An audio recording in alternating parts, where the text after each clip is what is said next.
We had over 50,000 questions from your fans come in, and so let's just get started with them. I won't make you answer all of them, I promise. No worries. So the first question is from Lovesick. What do you like most about your job?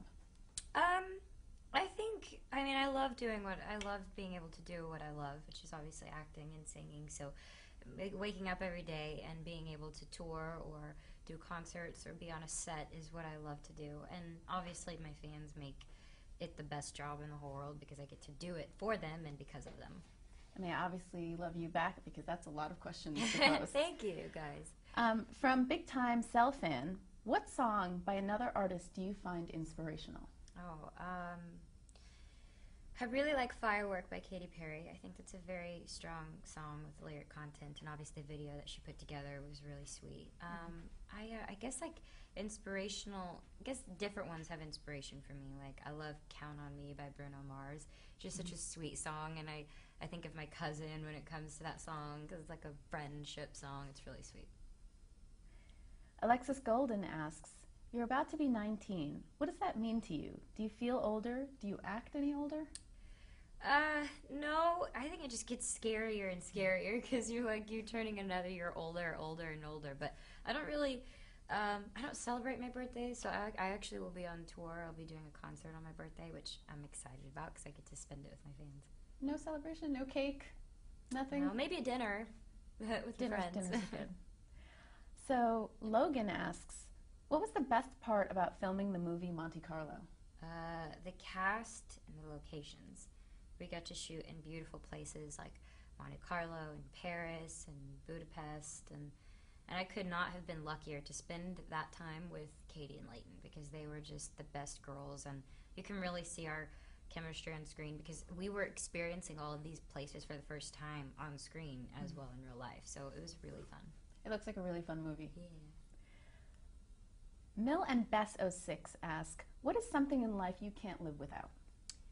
My phone, because I travel so much that I wouldn't know what to do if I couldn't have that, texting and calling people that I love, because that's everything to me. And tweeting. And tweeting and Facebook, all of it is on my phone for sure. Jazz18624 asks, as an actress, you've always played the lovely protagonist. Could you ever see yourself playing a villain?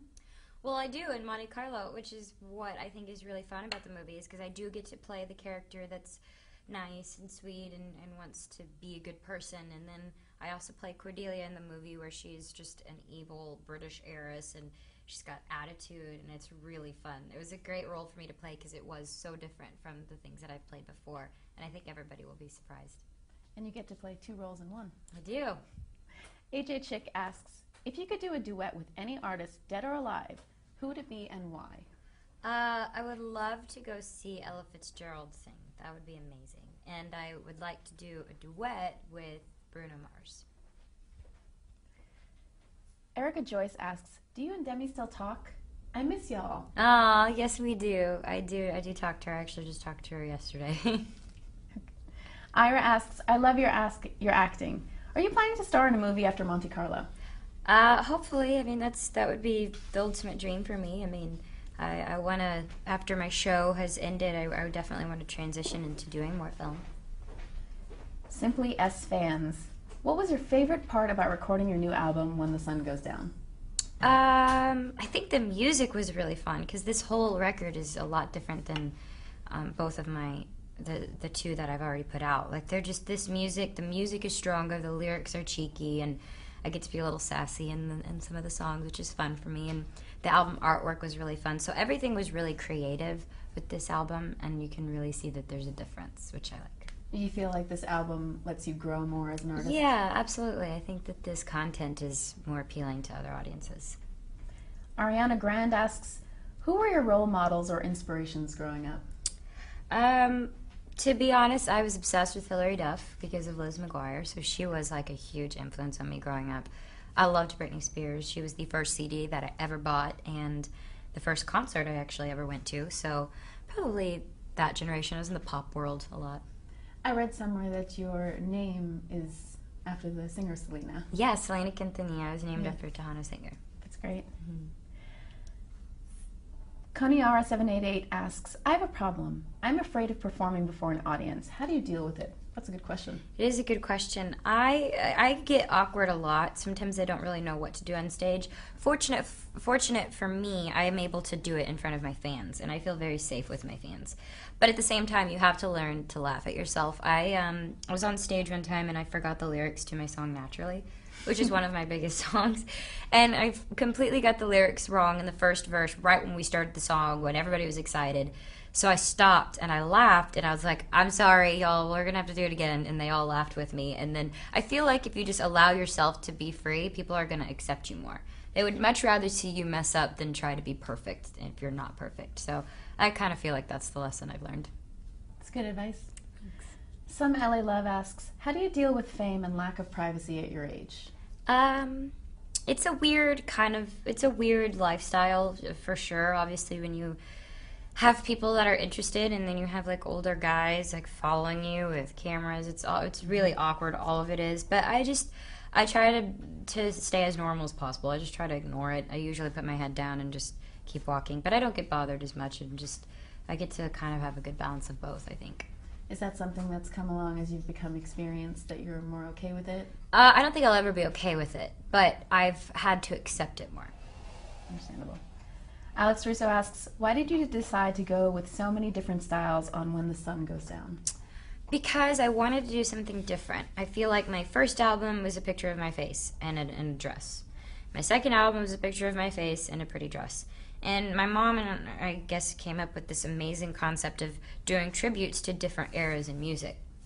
So half the photos I don't even look like myself or would never wear the things that I put on in the album artwork. But that was just to kind of show a sense of diversity, I guess. The album artwork and the cover is like in a black wig and it's like a 20s kind of vibe. And then I have a 30s vibe, a 50s, 70s, we do 80s. So we kind of do all of different kind of styles just to show the difference, I think. That's really cool. It's a cool idea.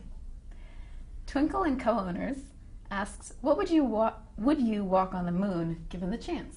Why not? I mean, that would be amazing. I'd probably be terrified to be outside of the Earth, but it'd be fun. Yeah, I think I would too. Gomez Fanatic asks, what was the hardest decision you ever had to make? Probably leaving Texas. I was going to move to LA when I was 14 with my mom, and I was leaving everything behind. I was leaving my grandparents, my dad, my friends, everything. And it was really hard for me. And it was a weird time for me in general, but I guess I just had to do it. Thank you. Well, I'm sure that was a really hard transition to make. It was, but it was good. Do you still get to visit? Yeah, I do. I definitely visit. And it got a lot easier. I still miss home a lot, but I do get to see them as much as I can. That's great. Ashley TT 101101 asks, who's the one person in your life you can tell anything to? There's probably 3 people, like 3 of my girlfriends that I could tell anything to. So one of them is my cousin back home. One is my friend Ashley, and the other would be Taylor. So I feel like those are the 3 people I can tell absolutely anything to. Do you get to see them a lot or talk to them still? I do. Actually, Ashley works with me now, so great. I'm working with one of my best friends, and my cousin flies out on tour a lot, and I try to go see Taylor a lot too. Buttercup 12379 asks, what would your life be like if you were not famous? I'd actually really want to go to culinary school. I'd love to learn how to bake and cook and have like my own little bakery back in Texas is probably what my huge dream would be. I mean, it's still one of my dreams, actually. It would be really cute to have that. That's probably what I would do. Do you watch any of those baking shows on TV? It's bad because I can't. I want to eat everything it's like the worst channel. You just want to eat the worst channel. Everything. But I guess it inspires you to cook, so that's good. K2 Andraful asks, where do you see yourself in 10 years? Oh, man. It's a big question. I hope I'm married, maybe. I hope to be happy. I hope to continue to do films, things that I'm proud of and accomplishments, but overall just to be happy. It's very wise. Thanks. Very wise. Magis3X asks, you remember that instance when your first album came out? What were your first emotions? Oh gosh, I was like, is anybody gonna buy my album? I was nervous that it was weird because I wasn't really familiar with music because I I'd always wanted to put out a record. I loved music, but I just didn't know what kind of music I wanted to do. So my first album was kind of all over the place. And I just remember thinking how unsure I was about the whole thing. I was just unsure that it was going to do well, unsure that my tours would do well, and it was a really nervous time for me. But I do remember going to the store and picking up a copy myself for the first time and seeing that all of them were sold out but two. So that was a good feeling. And obviously now this album's doing great. It's already top 5 on iTunes. Oh, thank you guys. I hope you guys like the album. album. There. I know. I hope you guys like it. I listened to it yesterday on your Facebook page. It's great. Yes, thank you. Great. Michael C. asks, can you compare what your tour will be like compared to previous tours? How big of a production is it this time? Well, if you've gone to any of my shows before, they're pretty basic. It's me in a sparkly dress just jumping up and down on singing my songs. So with this one, I was able to have a lot of creative control, which was fun. I am going to have a production. I'm going to have a stage. I'm going to have wardrobe changes. I'm going to have dancers. So I think my fans are going to be surprised to see me doing something completely different. Is there any song that you'd like to start with? We are coming up with a set list right now, so I am kind of contemplating on which one we're going to open with, but I am performing a lot from the new record, which I'm excited about. Love Selena G asks, what is one thing you regret? I don't regret anything, just because I feel like even if it was the worst feeling or the worst thing ever, it happened for a reason, and it obviously made me the person I am, so everything happens for a reason. Again, very wise. Very wise. And the last question I have here is from Mrs. Bieber 097. Nice. Very nice. And she asks, when you have time off, what's your favorite thing to do? Sleep. I love to sleep and watch movies. Like, I could go to the movies all day and, like, eat pasta. Like, that's what my day off would be. Or something outside, like the beach. I like doing things that are very relaxing and does not require a lot of movement. And have you seen your movie? I have. I went to the screening of Monte Carlo, and I got to see it with a bunch of my fans, which was awesome because I got to hear them laugh and got to see them like get emotional. It was really sweet. Wow. Was it a little nerve-wracking to see? Yeah, because I was sitting here like, oh my gosh, I hope people laugh because I knew what was coming. So I was a little nervous the entire time, but it was great. And it turned out how you thought it would? It did, and I think better. I'm really proud of it, so I hope everybody goes out and watches it. Do you have any upcoming plans for movies or? As far as film, I mean, we're still in the whole boring development thing and figuring out what's next. I think right now we're just focusing on tour and getting that ready and set to go. So you're in New York today. Where are you off to next? I'll be doing more fun interviews. That's what I'll be doing. But this is the best because I get to obviously talk to my fans. Yeah, and they certainly wanted to talk to you. Yay. So thank you very much for coming by. I really appreciate it. And I know you're super busy. And everybody, go buy the album. It's out right now. Thank you guys so much for watching. Go see the movie. Thank you for sending in questions. You know how much I love you guys, and I really hope you enjoyed the album and Monte Carlo. Love you guys. Thanks, everyone. See you next time.